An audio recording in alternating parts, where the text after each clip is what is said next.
Well, thanks, Kelly. So, as Kelly mentioned, my name is Kiki Doman, and I'm with Chariots, which is the Salem Area Mass Transit District. So, the transit agency in Salem, Oregon, and surrounding areas. So, I manage the Transportation Options Program and across our 3 county region.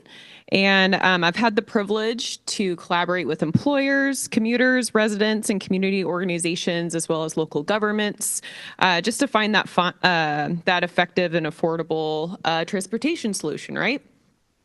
So today, we've gathered a diverse group of Oregon employers to share valuable insights and strategies for integrating commuter support and benefit programs into their employee operations and programs.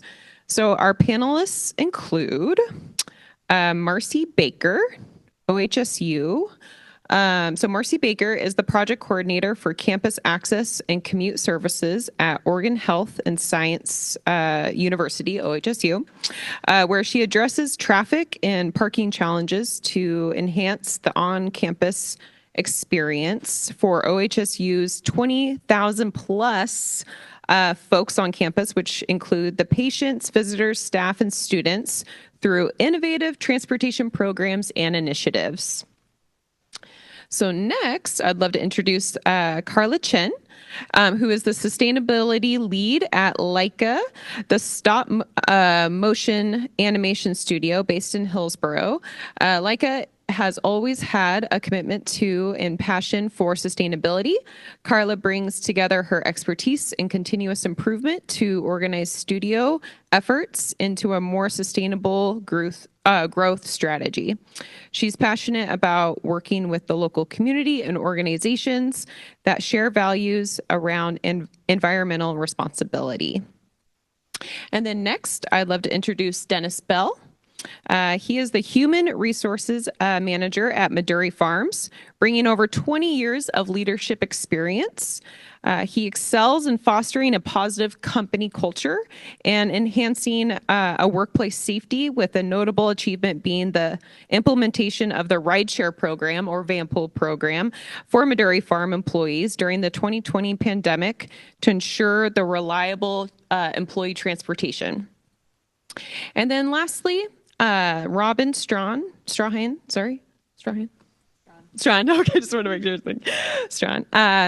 She is the Sustainability and Resiliency Manager at the City of Hillsboro, who brings over 25 years of public service experience to leading community climate resiliency initiatives while focusing on improving operational efficiencies, reducing environmental impacts through wise use of commute options, and personally advocating for sustainability by commuting by bike and public transit. So we have a stellar group up here, and excited to hear from them.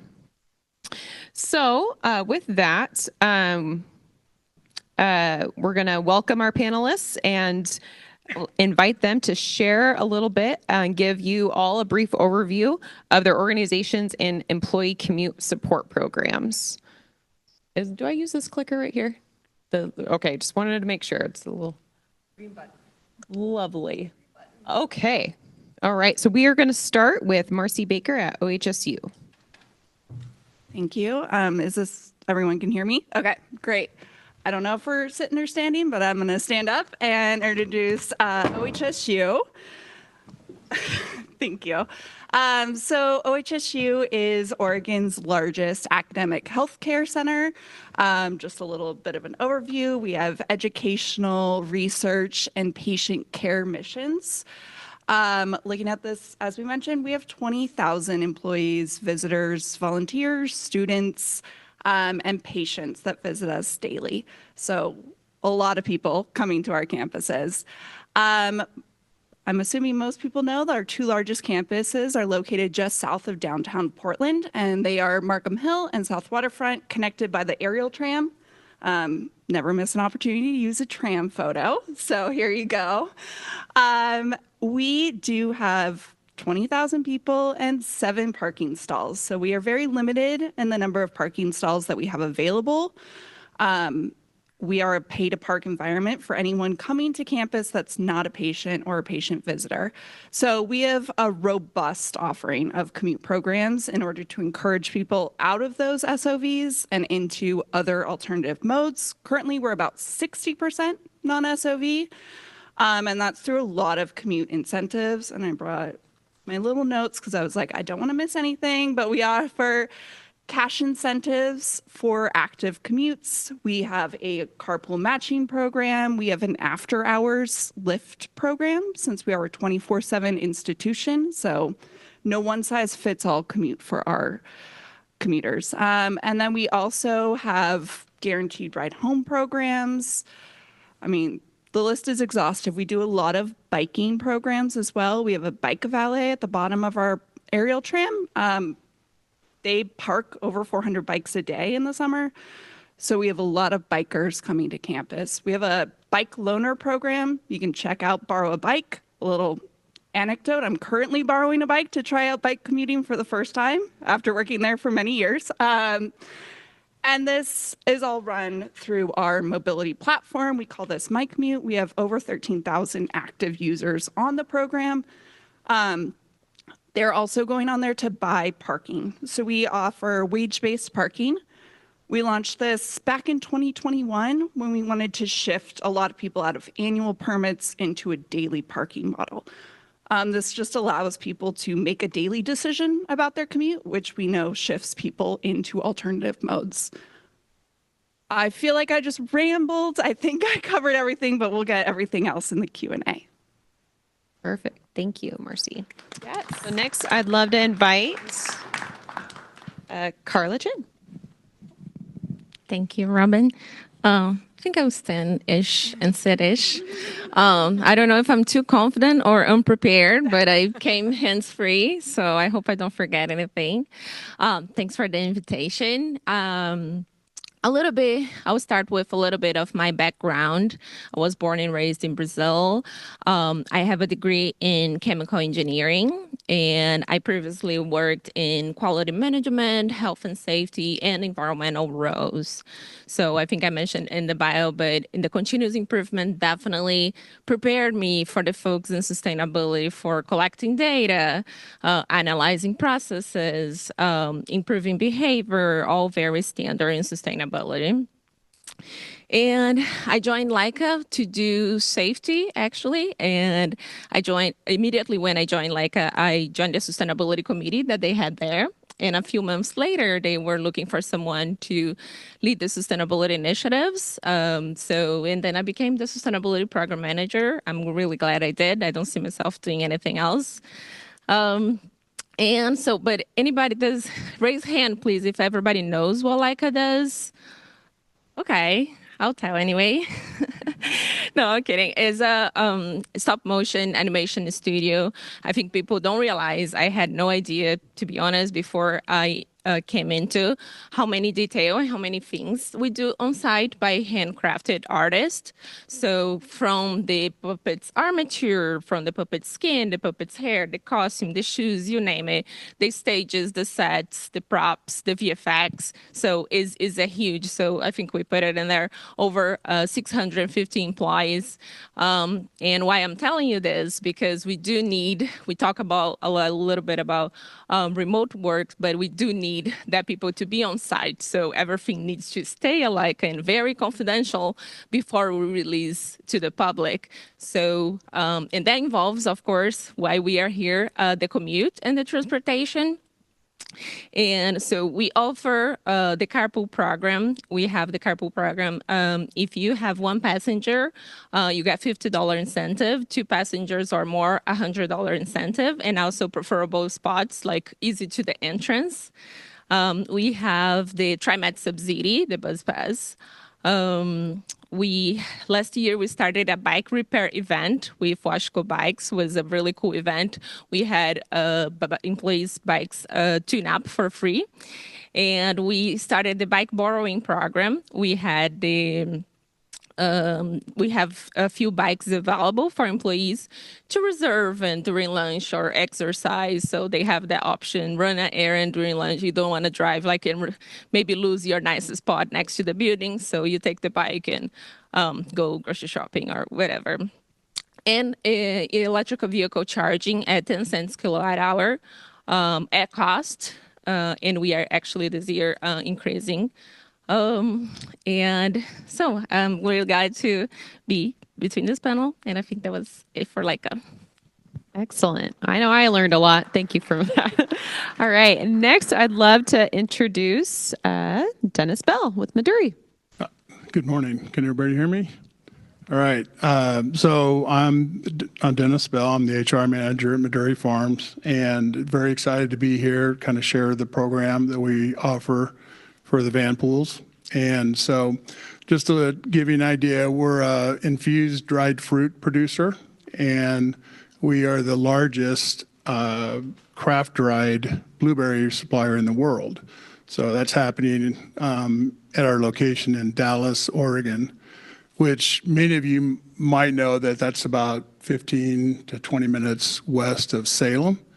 And so Salem's where we draw most of our employees, and as well as Independence and Monmouth, and then we get some employees from Dallas. So just give you an idea, so we have our mission statement is we cultivate value and make a difference. And then our three core values are community, compassion, and continuous improvement.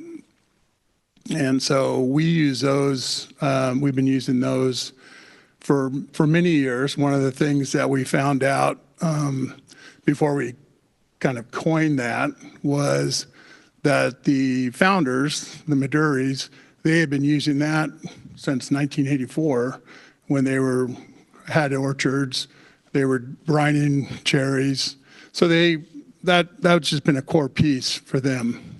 So we coined it in 2018 and been kind of using that as our guiding principle ever since.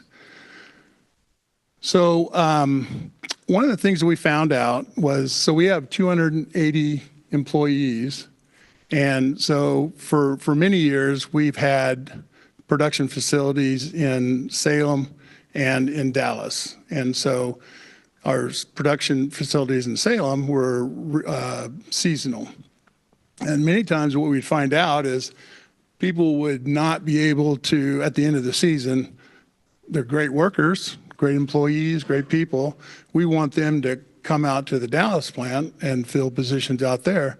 So we found out that transportation was the number one issue for many of them, because Salem has a great transportation program, but regionally for us, we're at our location, just doesn't meet our needs there. So we started a shuttle program in January of 2018 using a shuttle bus, and for all three shifts. And we work, at that time we were working 24/7. And so a lot of success with that. People were very, very excited about it. And then, of course, we had to make a change during the pandemic. And during the pandemic, we shut down the shuttle bus. And then as soon as we could bring it up, we started talking to people about it. And then we found out about the van pool program. And so then we immediately launched that, because our shuttle bus program was super static. You met at the park and ride. It was a straight run all the way to Dallas with one stop in West Salem. So now with our van pool program, of course, many of you know how this works. The drivers take the vans at home, and then they coordinate with their passengers to pick them up at either their homes or somewhere else in their community. So this has had a positive impact for all of our employees, and it's really helped with recruitment and retention. So I knew this was either going to be 3 minutes or 30 minutes. So, Doing great. anyways, And what's awesome, well, we have more time as well. So we'll this is catch great. up the rest of it That's awesome. in the Q&A. Yeah. Thank you, Dennis. Awesome. And then Robin with City of Hillsboro. Thank you. Is this on? I guess. I don't know. Can you hear me okay? You kind of ish. Is this one better? Do you want? Is that on now? Okay. Okay. So yes. So I'm at the City of Hillsboro in the city manager's office. I run the sustainability program there, and I've worked in the public sector my entire career. So very focused on environmental roles. So some of this is just kind of in my nature, and some of it's related to my job. So it's kind of both and. So I actually started using transportation options when I was in high school. In my summer jobs, I started by carpooling and bike commuting. So it's been something that I've done throughout my entire career. And as was mentioned earlier, I think that I am a regular bike and transit rider now, and I work from home about 2 to 3 days a week.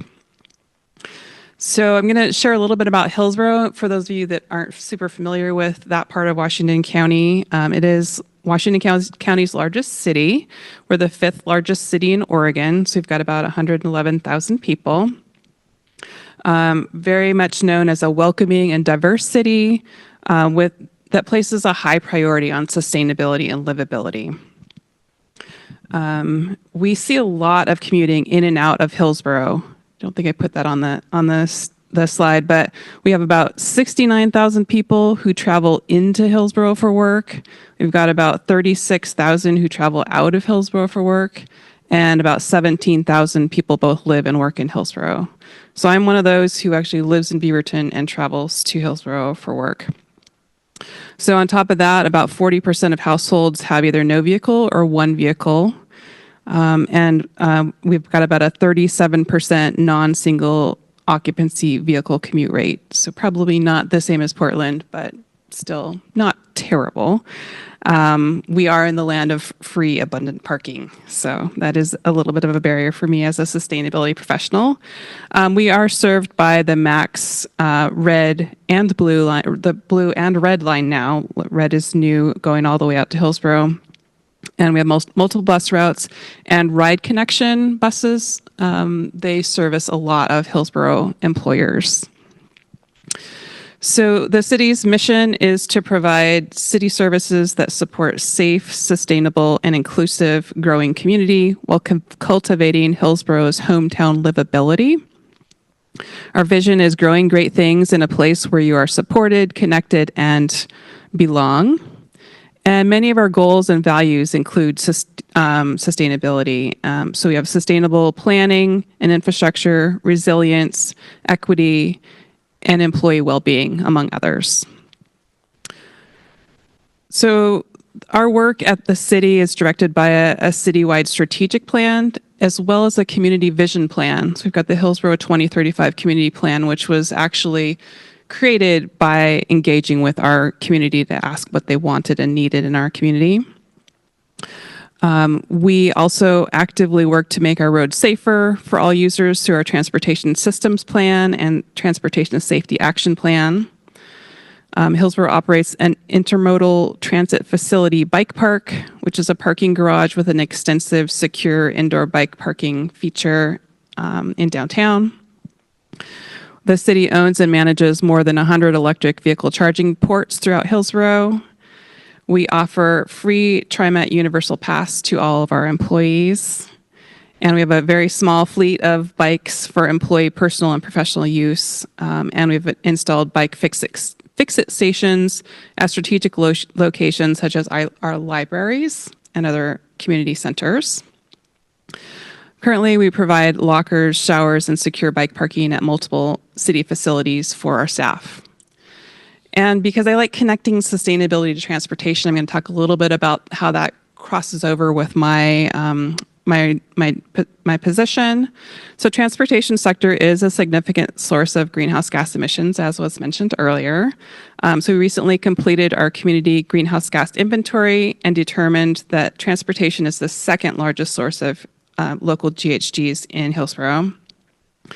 And I found that community members are very interested in ways that they can address community climate resilience. We often get asked for how they can sustainably and safely get around the community. So we have a web page dedicated to helping people get around Hillsboro through various transportation options.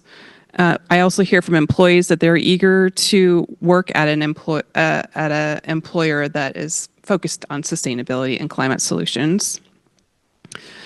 So I have engaged with employees at my current and last two workplaces on active transportation and helped support remote work options long before COVID. I've actually been telecommuting for 17 years. A fun fact, I also helped teams at 3 different organizations win commuter challenges going back to 2007 when I worked at the Oregon Department of Energy with, I was riding chariots at the time. Just to wrap up, I've also helped our organizations develop auto trip reduction plans in support of organizational goals and state DEQ state requirements. My team is currently leading the development of the city's first comprehensive community climate action plan so we can really prioritize climate mitigation and adaptation for our community members. Lovely. Yes, welcome. Well, thank you all for just doing a brief overview, but now we have some time to dig a little deeper. And first question, we have some planned questions and then we'll open up to the audience just like the previous panel. So first off, let's dig a little deeper and let's talk about the how, why, what, and who, right? So let's talk through why your organization decided to build a commuter benefits program and support your employees. And then maybe go into deeper of like, how did the conversation get started? What business needs were you trying to address? And who at your organization or maybe externally got involved? Who would like to go first? I have to interview some people because I wasn't there, but LAIKA used to be in Portland, and I think before the end of Coraline, they were expanding and they needed to move to Hillsboro, and facilities department was looking to address employees' concern about getting to work because there was people that would walk there and then suddenly they would move far. So why was employee retention? At the time they joined, I heard some people talk about the van pool. I think LAIKA was the largest fleet adopted at the time in Oregon. And eventually the van pool became the carpool program, but I heard that was the reason and they never want to take it away. So for 15 years, they have this commute option, understanding that many people travel from Portland to Hillsboro or diverse areas, but that was the way. Yeah, I was just going to jump in and say our program really started from a lack of parking and an inability to build more parking, but we do have a lot more employees. So I think that need to come up with alternative modes and then the programs that can support them. So going back into 2018, we started building out a TDM plan and really looking at how can we meet people where they're at, give a diversity of options since people are coming from different areas, different needs, different shift times, really throwing a bunch of options out at people to make sure that something could fit with their commutes. And how really engaging with the stakeholders, engaging with the people who are actually going to be doing the commutes, making sure that we're solving the problem that they actually are facing instead of just what we think they might need in order to support it. So for us, the leadership team at Meduri was involved heavily in the creation of the van pool or initially the shuttle bus program. And so, and it really came out of just recruitment and retention. And that that's essentially the business need. Talked about that a little bit. It's kind of funny. I remember thinking back to when we were trying to figure out where we were going to go, start the shuttle bus. Where is it going to pick up our employees at? And we were so nervous to call Chariots to see if we could use the park and ride out on Hawthorne and Market. And so and of course now here we are now. We're partners in this in a long way. So we enjoy the subsidies that we get with Chariots, and again we fund this 100%, mostly for the employees, because a lot of them, we have about 71% of our employees that are not either, they do not either have a driver's license or have a reliable vehicle. And so that's why they're choosing to be in this program. 71% of currently the 67 employees that use the van pool program. So for the city of Hillsboro, we were actually spurred to do this. I found out long before my time there by the Department of Environmental Quality's employee commute options rule, or the ECO rule, which requires employers with more than 100 people in the Portland area to reduce auto trips. And so the city manager at the time instituted the compressed day off program so that people could work 4 days a week. And he apparently told them not to drive on the 5th day. So the intent was they really wanted to meet those air quality goals. And so that was kind of how it started. And then for those that couldn't do a compressed day off because they needed to be in office 5 days a week, they offered van pools. So that was kind of the start back in 1996. And then in 1998, Max Light Rail line came all the way out to Hillsboro. So that's when the city first started offering the TriMet Pass program. So those were kind of like the early kind of like initiation of commuter options at Hillsboro. And then in 2006, our current Civic Center, the building that we're in now, was completed as LEED Gold certified, which required that they had certain things to reduce greenhouse gas emissions, including bike parking and commuter amenities, to make sure that folks who biked or walked could shower, use lockers, those types of things. And then telecommuting is much newer to the city of Hillsboro, because only about 30 to 40% of our staff can actually qualify to telecommute, because we have so many staff that are required to be on site to do their work, like firefighters and police officers and public works folks.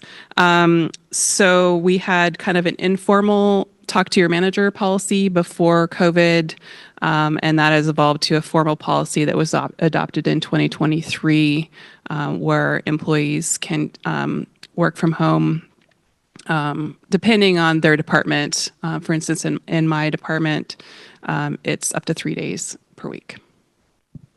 So, just thinking about the folks in the room that are kind of trying to think about how they can relate it back to their workplaces, are there, or what steps did you have to take, like research-wise, or did you lean on certain stakeholders internally or externally to implement your programs? And what programs were they? I know everyone's kind of touched on what modes of commuter benefits you do use, but like were there any specific external or internal stakeholders that helped implement those?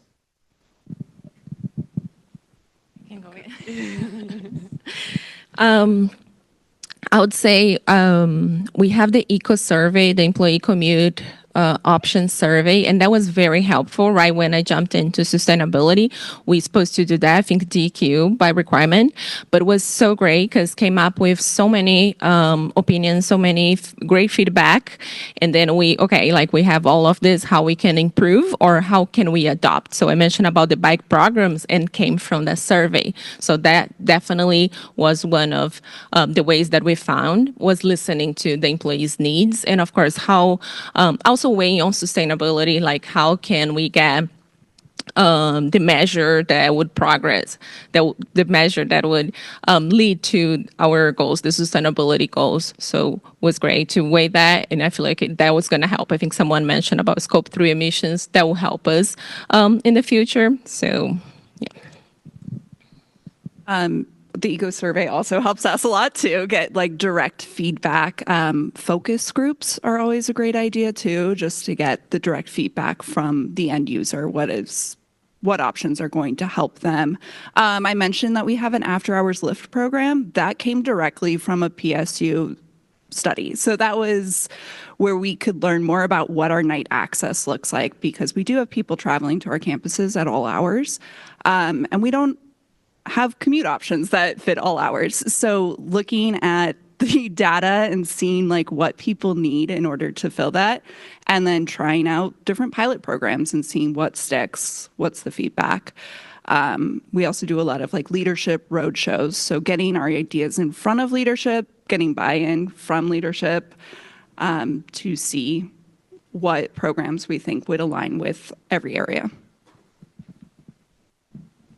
Yeah, I think the surveys are something that started coming out in 2017, 2018. So, yeah, I think we're very limited in what options we could offer. Biking,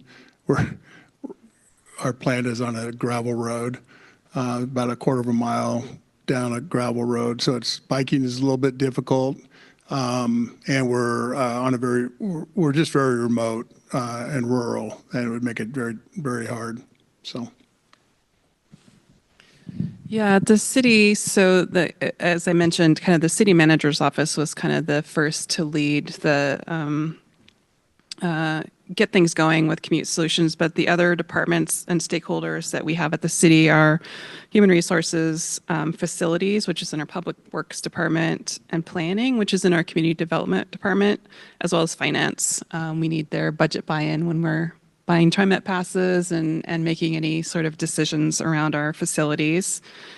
Eco survey has definitely been a big driver for how we have kind of like adapted our programs over the years.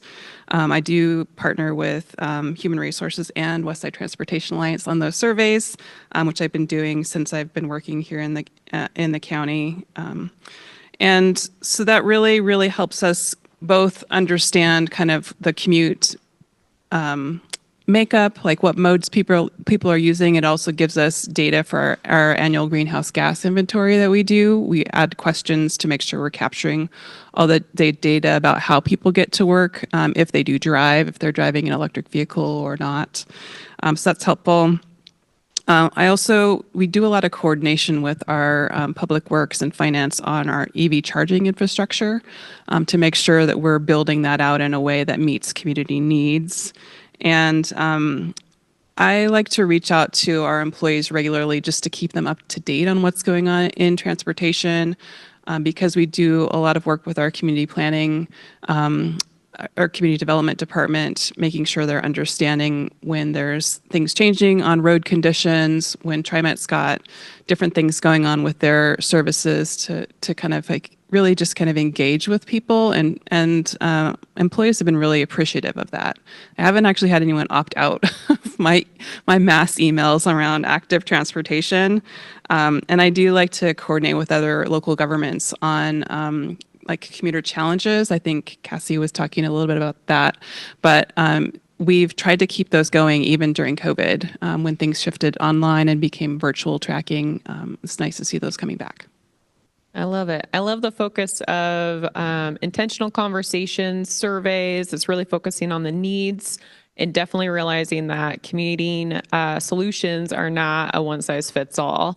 I'd love to hear about maybe the ROIs that you and your organization are seeing, both on the organization level, but then also the employee. Are there any benefits that you're really seeing, because of your commuting benefit programs that you're seeing? Like, what is the ROI?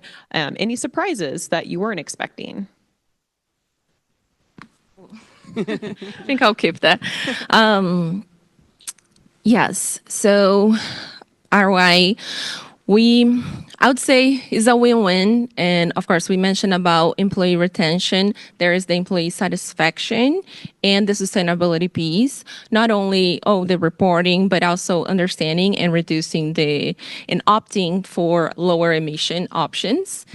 And one surprise that we had was HR contact me, like asking about transportation multiple times, and then I end up making like a sheet like for them to have to send for new employees because they are required, they are asking. I think previously maybe Casey mentioned about it, like before they come to work, they want to know what type of transportation incentives do we have, and they also the EV charging, like we already had, but we expanded the fleet like a couple years back, and now we are expanding again. So we had like a surprisingly increase of EV chargers adopting with the commute.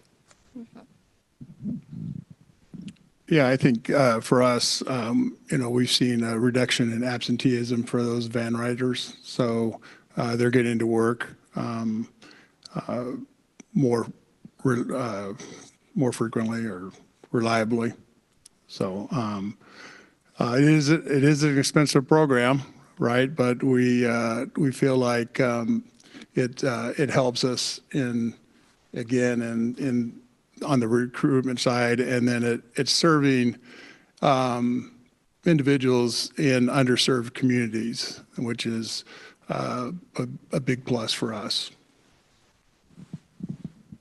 Yeah, I can talk a little bit about our move to daily parking. I think that was a huge return on our investment. So previously we were about like 80% annual parkers, which is just a sunk cost. They already have paid for their parking. They're going to park every single day.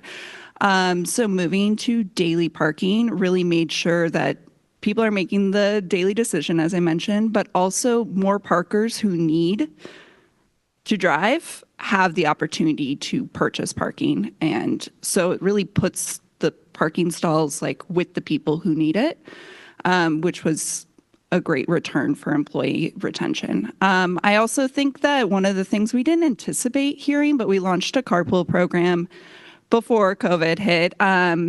And we heard a lot of feedback that they loved the community engagement aspect of it, which was kind of not what we anticipated going into it being one of the driving factors. But getting to meet people, I mean, we're such a large organization that carpooling with someone who you would never interact with or have any kind of overlap in work was surprisingly one of the things people love most about the program. So I think that was one that we really enjoyed hearing about. So at the city, we see it as a benefit for social equity. Really providing a free TriMet pass is a huge financial benefit, and it gets, everyone gets the opportunity to use it, whether they're going to work or they're going to a Timbers game or going to the airport. So it's pretty awesome in that way. We also provide low-cost EV charging, like Carla mentioned, which makes commuting by car or carpool affordable for folks. Also, our bike parkers get the priority spots. You get to park closest to your building, and so that can be a benefit as well. So we also see the benefit of it kind of like aligning with our value of being a family-friendly organization, promoting work-life balance, really allowing some flexibility. If you commute by train or bus, you can be a little bit more flexible in your start time to align with your schedule. Using a compressed day off, that can also help as well. We also, as I think someone already mentioned, reduce the need to build more parking, which is extremely expensive, and maintenance of parking is even more expensive. It's shocking how expensive it is to maintain a parking lot. And in our case, we have time-limited parking, so then there's the cost of having an enforcement officer as well. So that's been a good benefit. It really supports our health and wellness goals of our organization. And as far as unexpected benefits, by using our commute solutions options, we were able to achieve the gold level Green Business Award from Washington County by adding that into our application. And we also are now certified for our network of EV charging stations and commuter amenities through the Electric Vehicle Adoption Leadership, or EVAL program. So So one more question before we open it up to the audience, but thinking about our audience, both in the room and online, do our panelists have any advice or encouragement for employers that are listening on how to launch a commuter benefit program or initiative? Pilot programs. Start small, get a lot of data, surveys, hearing from people really helps shape like the next iteration. And that it's not static. It's meant to be iterated upon. The needs change. I mean, we all saw that with the pandemic. It's a vastly different landscape now, but being able to be flexible with what programs that you're offering, and try it all. You know, like what's the harm? Throw it out there, see what sticks, and get lots of feedback. Not much different, actually, but I would say I'll give a shout out, partner with local organizations. We partner with WTA, which is very helpful to kind of put a step out there and do your due diligence and research, but even reach out to other businesses. Hey, how you guys do that? I've been doing this. And the KPI, I think, get the metrics that will help you leverage the efforts and show leadership teams, say, hey, I feel like this is worth it and why it is.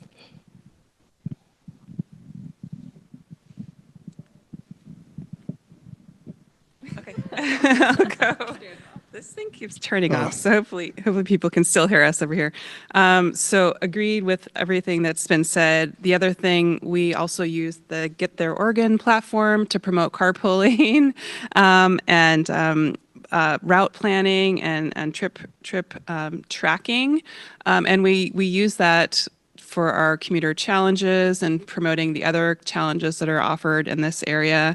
It's super easy, and then you have this kind of like database you can mine of people who are using transportation options, so you can keep in communication with them.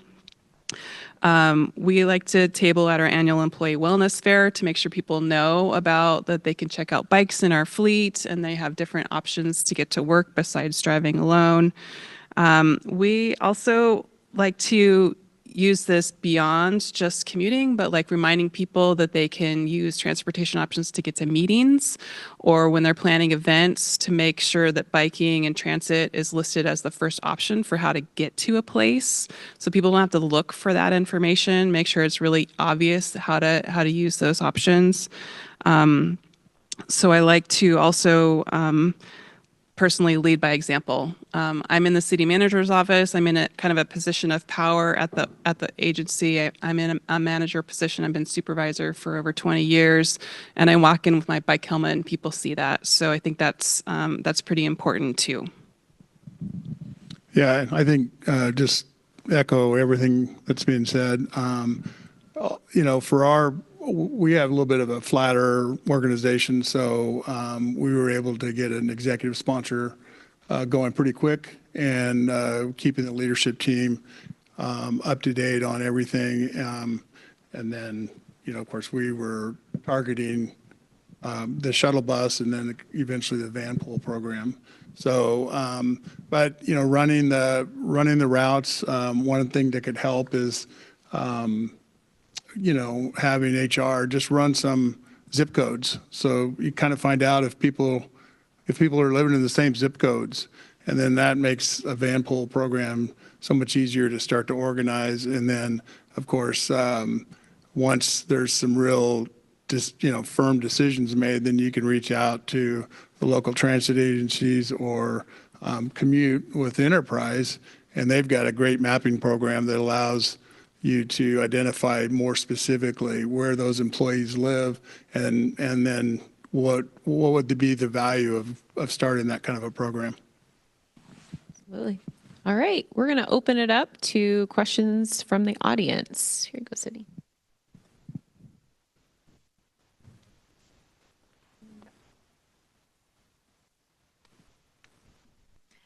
Robin, you mentioned an auto trip reduction program, and I'm just curious, could you speak a little bit more to the process of developing that? What was included? And is it about car trips that are done, during the day at work, or is it citywide? So that's part of the DEQ's ECO program, the Employee Commute Options Program. So we worked with Westside Transportation Alliance to develop our auto trip reduction plan, and that builds on our ECO survey, and it is focused on how people get to and from work. It's not necessarily about the use of vehicles during the day. That's a whole separate conversation. We've been focusing on transitioning to electric vehicles in our fleet for that. So in terms of reducing emissions, that's one of my big priorities as far as reducing trips. That's really the ECO program that we're utilizing for that.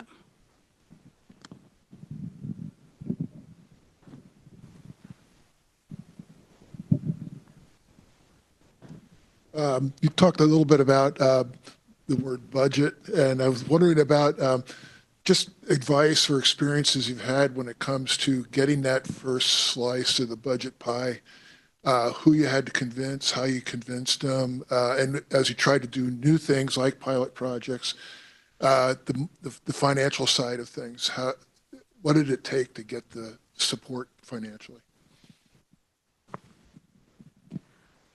We are in a very unique position where we are a pay-to-park environment. So we do bring in revenue, which we can then use to fund other programs. But on a larger scale, as you mentioned, the cost of parking, like keeping parking facilities, is huge. It's a lot of costs involved too.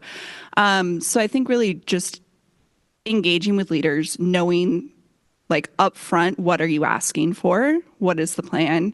And I think that's why a pilot program is so nice, is because they're committing to a short-term, solution, and then you can see from there if that's really worth your investment. We benefit also from having a lot of employees, so you can easily target a smaller population of that to run a pilot program. I know like some smaller employers, maybe it's harder to do that with.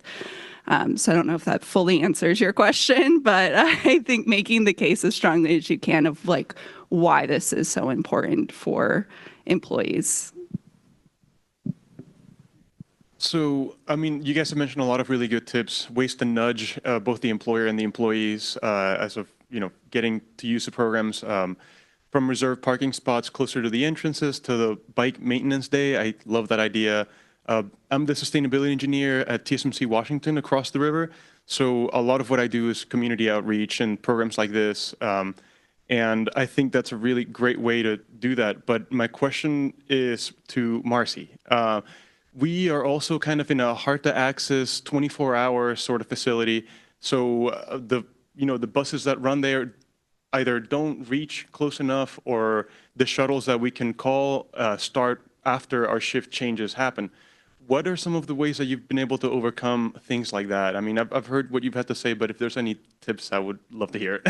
Yeah, and I can expand a little bit on our lift off program. We call it lift off. So this is for like off hours commutes. So we subsidize one leg of that trip. So if you're an employee that starts at midnight and is going to be done at 8 a.m., we'll subsidize that trip where transit's not running. So we'll pay for the trip in at midnight, and then you can take transit or any other available option to you on the way home, which really limits people driving in overnight and then parking into those hours that start to get really busy as all of the day shift comes in. That last mile commute is, I think, the thing that a lot of us are always thinking about, right? Is most transit options can get you close, but how do you close that last mile where people are just going to drive out of the convenience of getting to their door? We do have a small but popular pedicab system. So we have some electric bikes that are pedicabs that will take you from our furthest lots down to our trams, so you can get onto that. But yeah, it does take a lot of creativity, because 24/7 is a whole different area, right?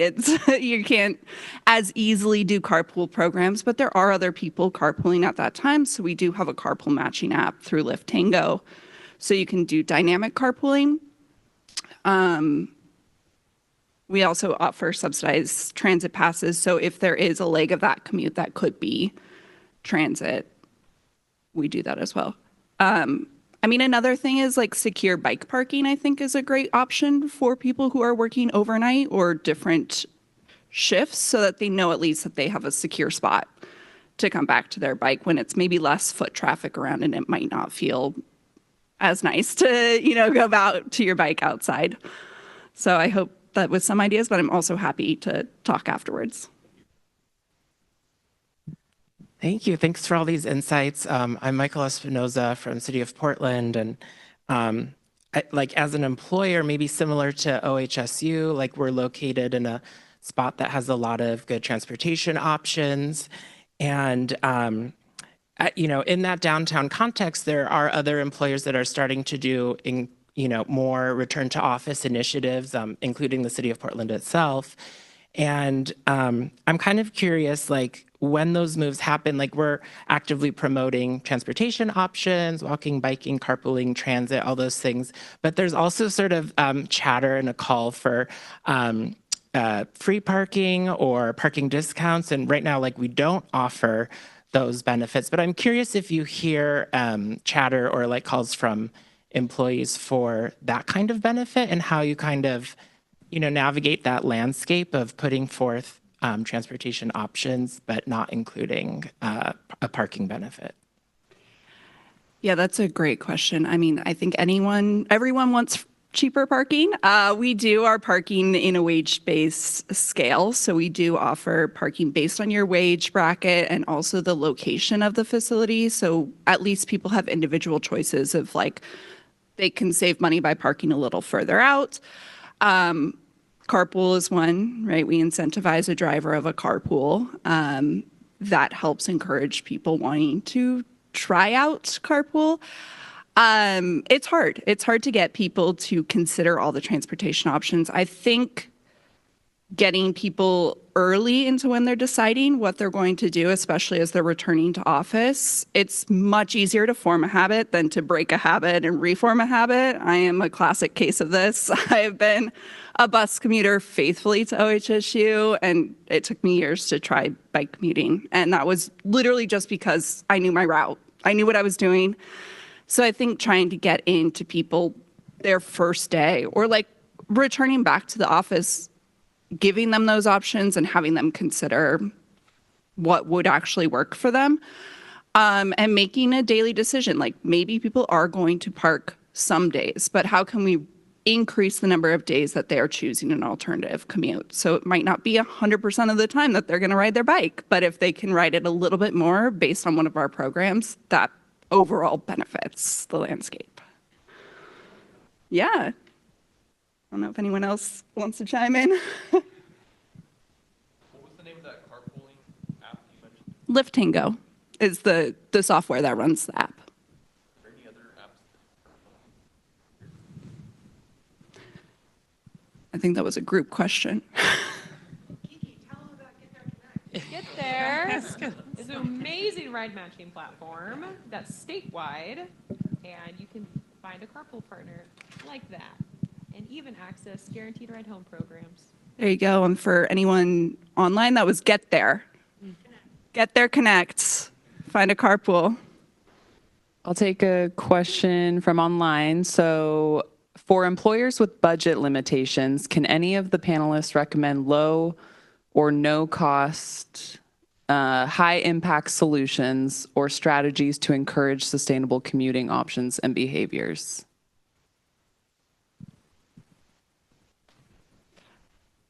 I think a low cost one is trip planning. A lot of people just don't know what their options are. It's kind of hard to find the options. So knowing what the options exist, that's fairly low lift to get resources in front of people for planning their commute.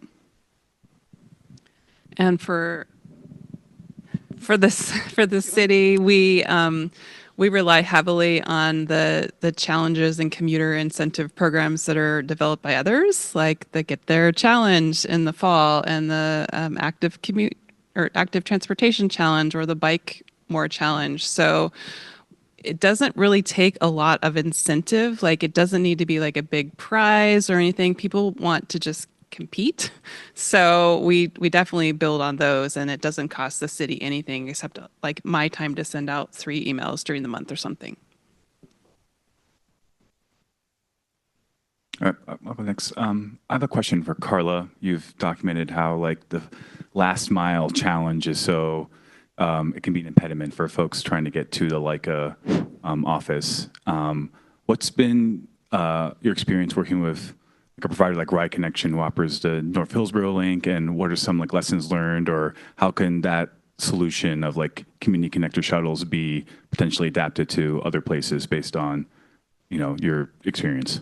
Oh my gosh, yes. I'm glad you mentioned about the North Link Hillsboro. Everybody loves it, from what I heard, and it's pretty good. So it's, for who doesn't know, it's a shuttle that it runs through Washington County, but they get many employees from Rankin Station. That is where the max pass through, and we do rely a lot on them.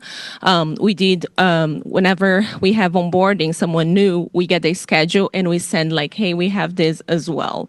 So I would say they are very helpful. So I would reach out, and we had like an issue whenever it's winter and kind of like was not a very nice area for employees to wait. So they make the effort to park like closer to the location. So it was just about to reach out, can we change the route? And they will evaluate and do that.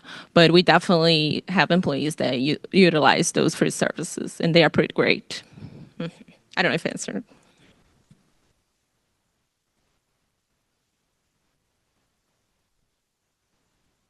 This question is for Dennis.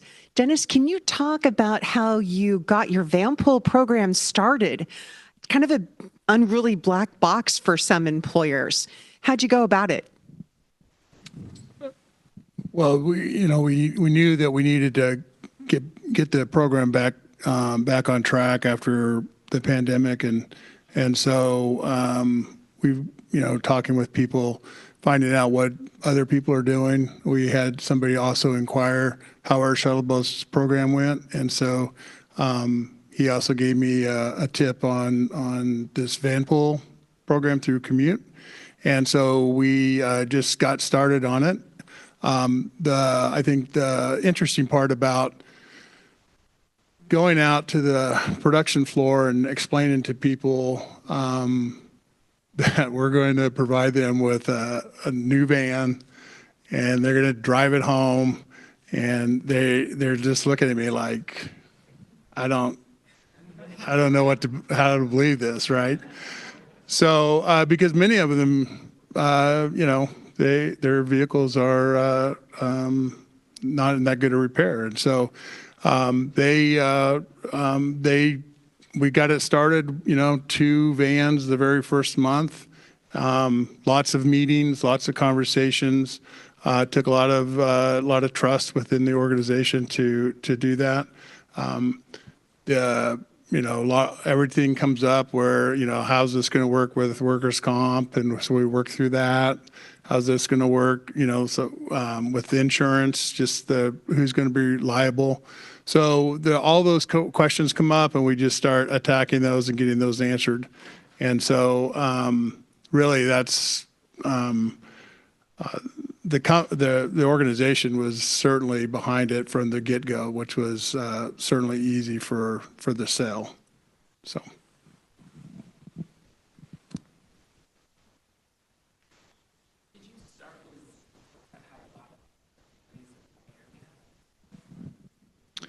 Yeah. So what we ended up doing is, and of course, everybody has an employee number, right? So we can keep the information confidential, and then we were able to run reports and then feed that to Commute, and then they were able to pinpoint where everybody is, and then we started having Vanpool meetings and connecting people, we hear a lot about the community. A lot of small communities are getting developed, and friendships are being made and cemented through this Vanpool program.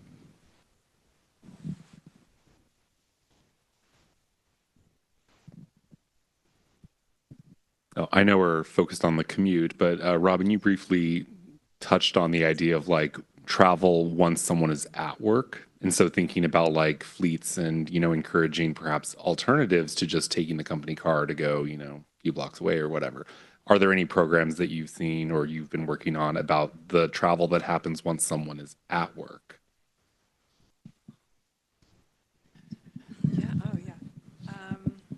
Yeah, so I think we had a lot of success with our little bike fleet program to use internally. It's kind of died down because I feel like a lot of the people who were bike commuters and transit commuters that needed another mode during the day are now like the remote workers. So we've had a little bit of a shift there.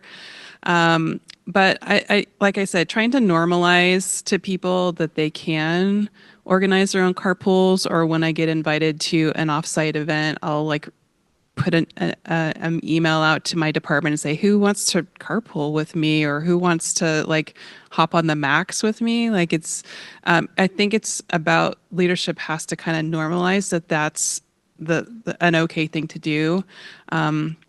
I've heard that there's some like unwritten rules that if it takes longer than 20 minutes, you can't bike or something like that. But I'm like, why not?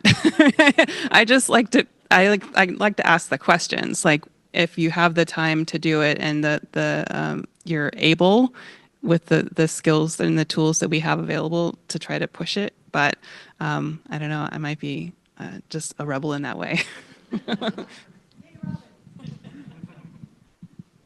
So I am not a marketer, but I definitely believe in marketing. Is there any marketing strategies that anyone in the panel is using, or people you've hired, any experiences that you've had with that? Because it can definitely change minds and habits. Yes, I think this is one of those areas, like you can have a great program, but if no one knows about it, it doesn't really do anything. So I think that, and that's what a lot of my notes today have been about, like how can we better communicate this to our employees through the lens of like what they'll get out of it from a well-being standpoint. I took a lot of notes from Cassie's session. So we do just a ton of like internal and external communications via our websites. We have a trip logging platform that we call My Commute, where people are logging their trips every day. And part of that is we send out a monthly summary to them. But we also get to write like some editorial columns within that. So we'll always share a story of a real person at the organization and how they're actually commuting, and then highlight our programs through that. I also have mentioned before, like getting it in front of people early. So we do like new student orientations, new employee orientations, and that's a really great place for us to like get the information in front of people.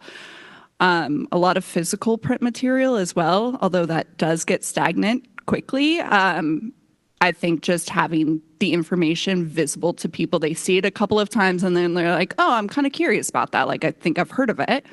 But like the number one thing that I think drives a lot of our programs is word of mouth. Like someone participates in a program, they have a great experience, they're going to tell everyone. And that's like a huge free thing for us, but it does take time to like really ramp up. I was going to chime in, but is very true. And as we are growing, like more, it's harder to get the communication. Some people don't read. If we put an email with like too many words, we know that people are not going to read it. So we have a podcast and we edit an episode, like kind of just bringing people in, like, oh, hey, how you commute to work? Because I knew, of course, that they have like alternative transportation. So kind of getting the word out there. We also have reader boards, like a reminder, we have this, but it's never enough. Even with the eco survey, we saw, like, I don't recall now the exactly number, but it was like, did you know about this benefit? And people still didn't know. And I was like, how come? Like, I did talk about it in the new hire orientation. So never too much communication in marketing.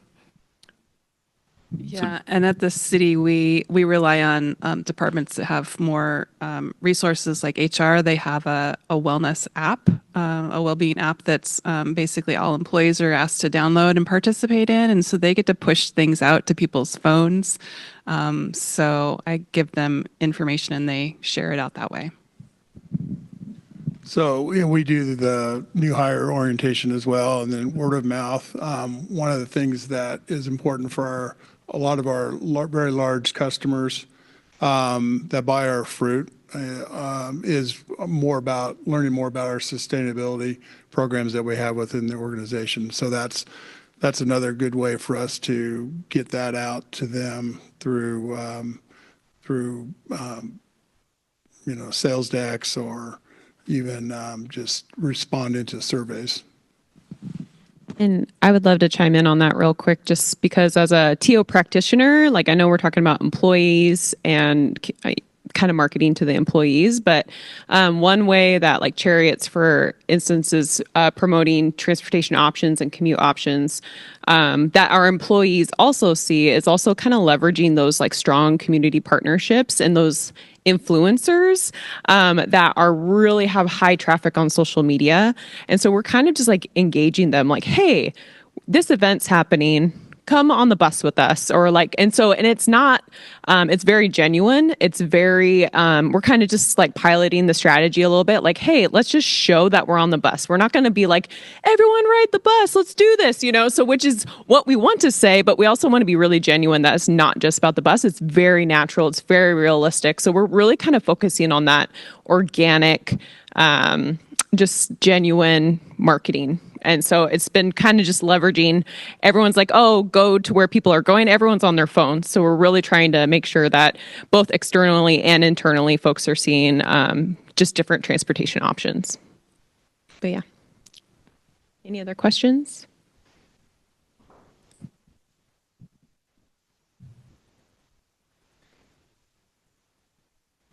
This might be kind of a hard one to end on because it's very open-ended and I've been thinking this whole time how to even frame it. But I guess an issue that we've run into often is for families specifically. So folks who are like, I would love to do active transportation, but I can't right now because I have to drop the kids at school or, doctor's appointments and that's like very real. You can't really argue with that habit. It's like a habit you can't break.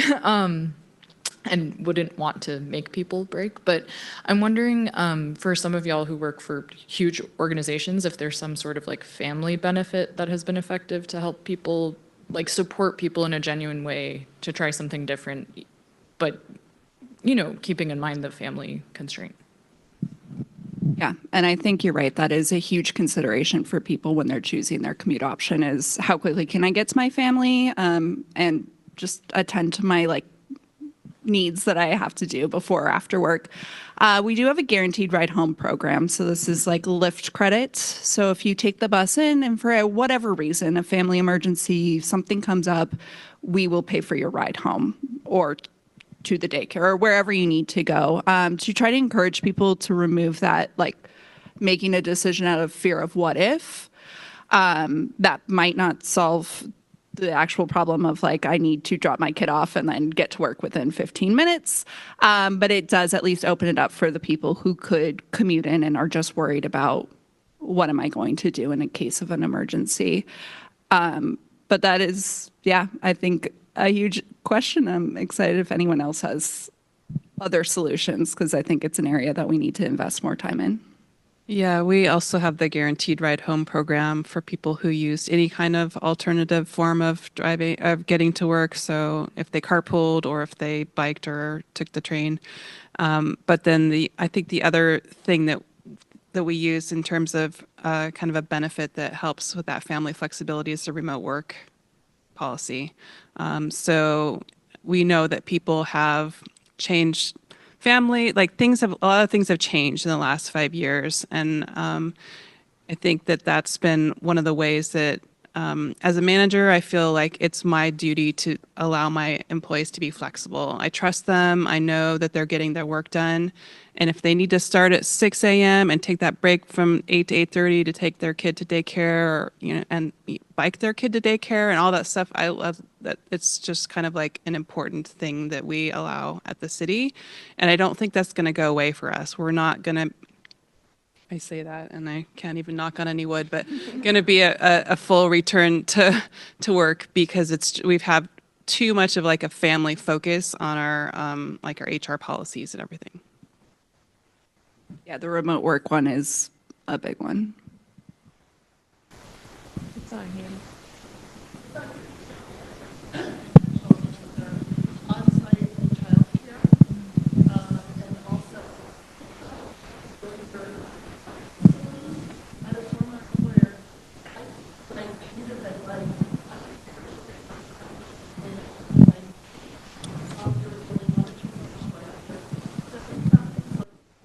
Yeah, that's a great point. I think all the bike facilities that we are building, future tents are trying to account for more cargo bikes, because you're right. If you are biking in or dropping a kid off on a bike, you need more space. They just don't fit in the same racks that we are traditionally using for our facilities. So that was a great point. Awesome. Well, thank you, everyone. Thank you.